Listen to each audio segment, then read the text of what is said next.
일부에서 말씀드렸듯이 원장님 모시고 내가 이 회사에 퇴직을 앞두고 생각하는 부분들은 미래에 대한 불안감이죠. 그 다음에 이 가족에 대한 책임감 뿐만이 아니라 이 회사에 대한 분노가 또 있어요. 왜 나를 이렇게 잘라? 이런 거에 대한 분노감이 있는데 이거에 대해서 누구 하나가 해결해 주지 않는다. 이거를 혼자서 오롯이 그냥 감당을 해야 되는 게 우리 50대 분들의 퇴직자의 현실입니다. 근데 이거를 누군가에게는 이야기하고 풀어가자는 게 이 원장님의 생각이시거든요. 근데 많은 분들이 그냥 혼자서 꾹꾹 참고 어느 정도 지나면은 괜찮겠지. 또 그렇게 또 괜찮아져요. 그렇게 보이는데 사실 그게 아니라는 거예요. 그러니까 많은 분들이 나 이거 혹시 우울증인가? 뭔가 이렇게 강박, 불안감인가? 이런 거에 대해서 이야기를 하면 많은 분들이 이렇게 이야기합니다. 그 운동도 하고 여행도 다녀보고 막 이런 이야기를 하는데 선생님 생각 어떠세요?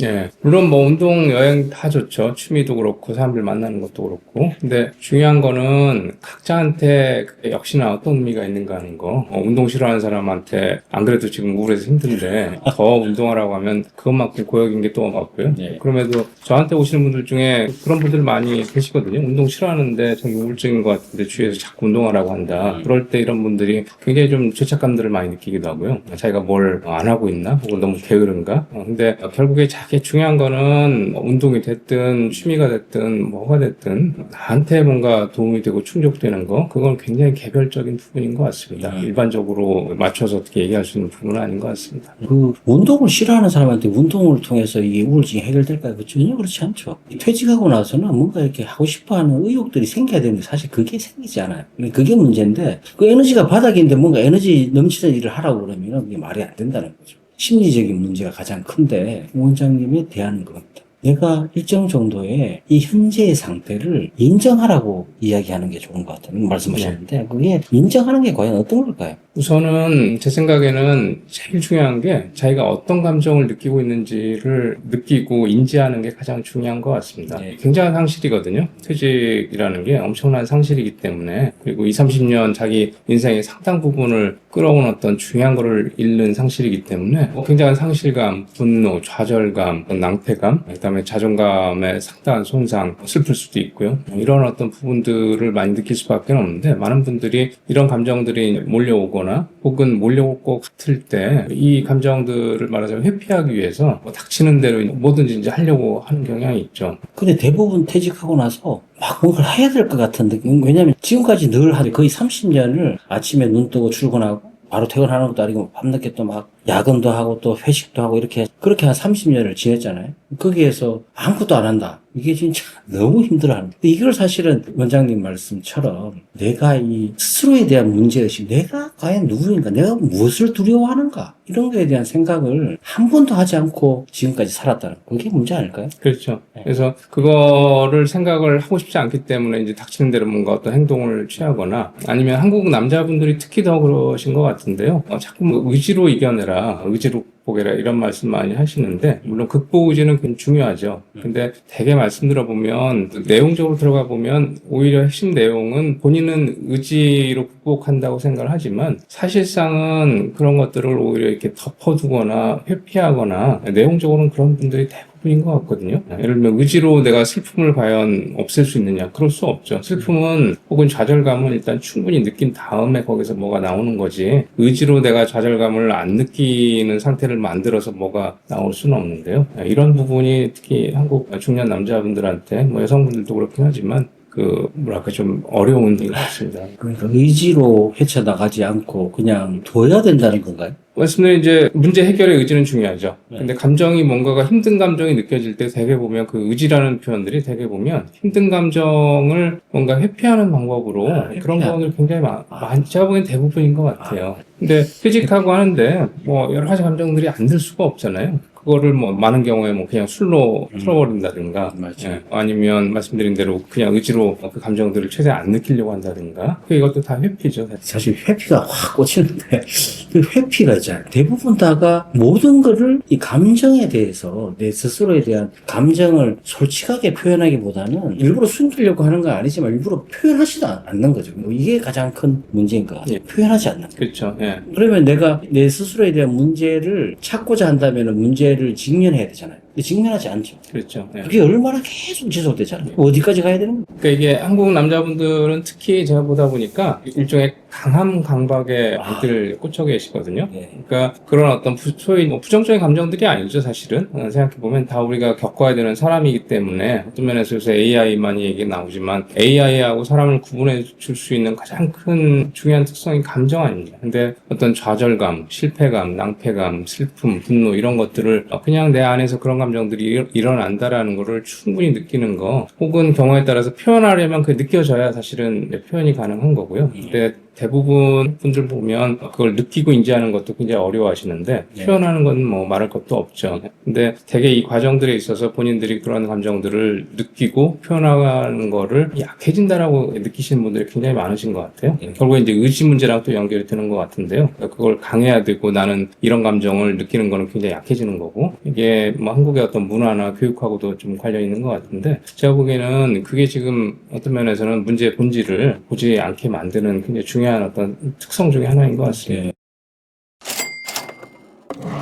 사실 요즘은 그래도 그나마 이 정신과적인 치료들 이런 게 사실 이제 어린이들 같은 경우도 ADHD나 뭐 이런 얘기를 많이 하잖아요. 사실 예전보다는 우리가 정신과를 다니는 것이 이제 요즘은 뭐 감기약처럼 먹을 수 있다 이렇게 얘기도 하지만은 사실 50대 60대 분들은 그거에 대해서 인정을 잘 안 하죠. 그래서 사실 근데 이게 제가 이 책에도 나와 있지만은 원장님 얘기는 이거예요. 아니 내가 우울증이다. 내가 뭔가 좀 이 현재의 어떤 상황에서 내가 좀 우울증에 걸렸을 수도 있어. 근데 이게 한 8개월 지나면 없어진다면 자연스럽게. 평균 8개월이니까요. 예, 뭐 8주가 될 수가 있고, 뭐 8개월 될 수도 있고, 8년이 될 수도 있죠, 사실은. 예, 근데 그게 어떻게 해서 그게 없어지는 거예요? 묻어두는 거예요? 뭐 여러 가지 이유들이 있을 수 있는데요. 우리가 예를 들면 사람의 어떤 일상도 그렇고, 그다음에 어떤 신체적인 리듬도 그렇고, 그다음에 심리적인 부분들도 그렇지만 다 이게 일종의 이제 굴곡이 있지 않습니까? 리듬이 있고. 그러니까 우리가 건강하다고 느낄 때도 아주 좋을 때가 있고, 상대적으로 좀 많이 힘들 때가 있고, 마찬가지로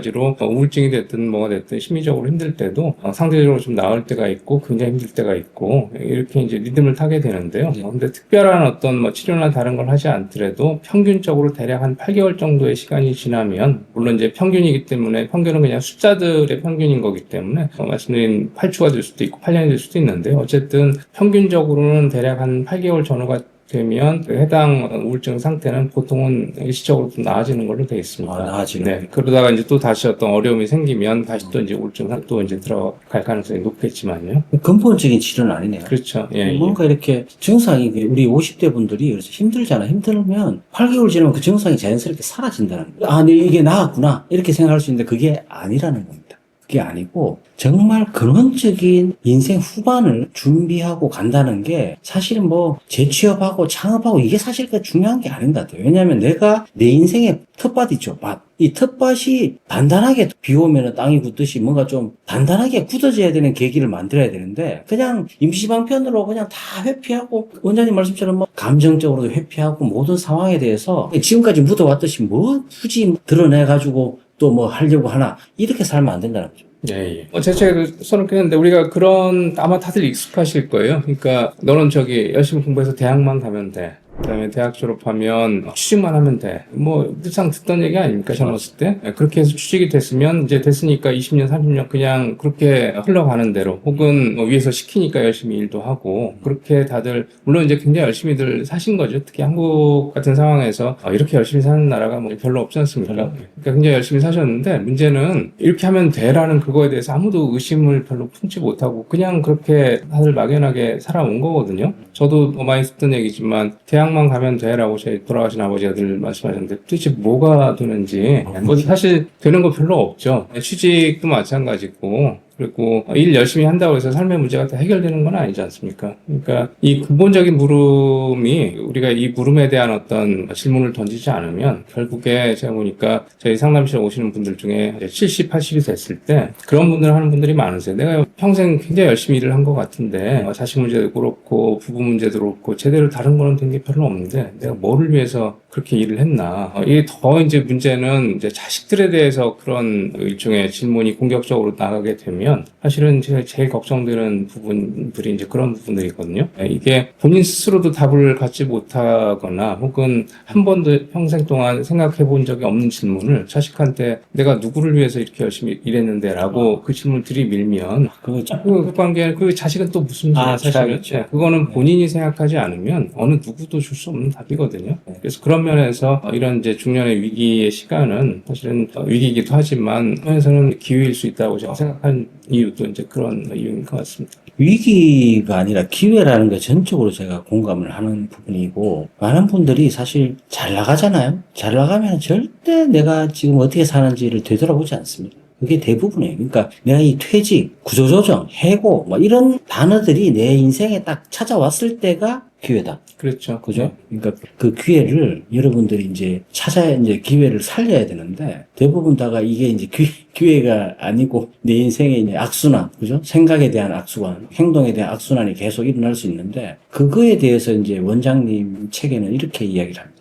여러분들한테 찾아오는 그 시그널이 있다. 뭔가 모르지만 이 시그널 어떻게 받아들여야 될까요? 우울증도 포함해서 우리가 인생에서 어떤 위기가 올 때는 분명히 시그널이 있거든요. 그 시그널은 내가 10년이든 20년이든 30년이든 뭔가 삶이 선순환될 때 그때 뭔가 대가로 치렀던 것들 혹은 생각을 안 했던 것들 이런 것들로부터 오게 되어 있습니다. 예를 들면 대표적으로 저도 최근에 한 2년 정도의 회전근개 손상 때문에 좀 고생을 했는데요. 그러니까 그전 같으면 그러니까 우리가 머리로는 다 알죠. 사실은 머리로는 다 아는데 우리가 늙고 직장도 영원할 수가 없고 그리고 내 삶도 당연히 영원할 수가 없고 이거 다 아는데 막상 생활할 때는 그렇지 않은 것처럼 다 생활하거든요. 제가 이제 신체적인 거 말씀드린 것처럼 그전에는 그냥 제가 뭐랄까요 지금 돌아보면 제 육체 건강이 그냥 영원할 것처럼 생각을 했던 거죠. 그래서 처음에 제 회전근개 손상이 왔던 거는 둘째하고 배드민턴 치다가 예전에 젊었을 때 했던 대로 그냥 이렇게 뒤로 날아가면 그냥 손을 쭉 뻗어서 이제 통증이 오는 거죠. 그리고 볼펜이 이렇게 떨어지면 예전 같았으면 이제 손가락 한 마디 두 마디 모자랄 때 그냥 쭉 늘리면 소위 가제트 파일처럼 쭉 뻗어서 될 걸로 또 옛날엔 됐으니까.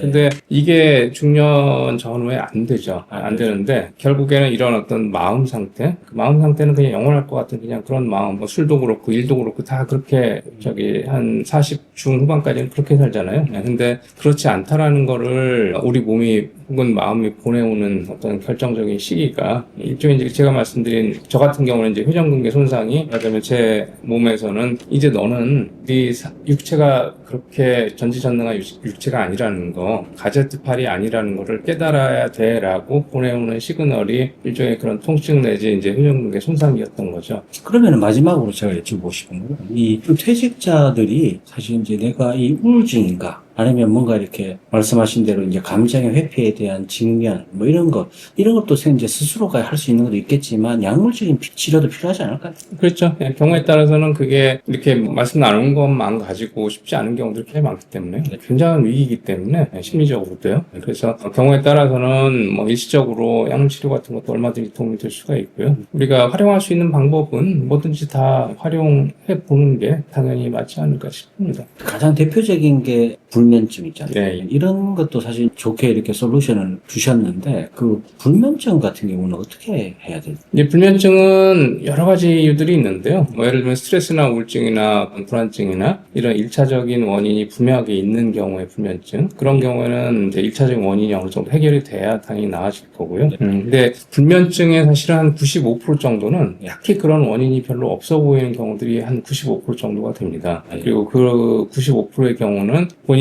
고민이 잠에 대한 어떤 태도나 생각 혹은 습관과 관련이 되어 있는데요. 뭐냐면 내가 몸이 변하고 나이가 들고 뭔가 다 변하기 때문에 수면 양상도 변하는데 그거를 잘 못 받아들이는 경우들이 많으세요. 그러니까 그러다 보면 예전에 했던 대로 나는 몇 시간 자야 돼 이렇게 생각을 하고서 노력을 하다 보면 잠 같은 경우에는 그것만큼 분명한 건 없거든요. 이게 뭐냐면 잠은 자려고 노력을 하거나 생각을 할수록 깨게 돼 있습니다. 그 생각하는 동안 이제 그게 이제 잠을 못 오게 만드는 가장 중요한 원인인 거죠. 95%의 분들은 이제 그렇게 해서 불면증이 생기는 것 같습니다.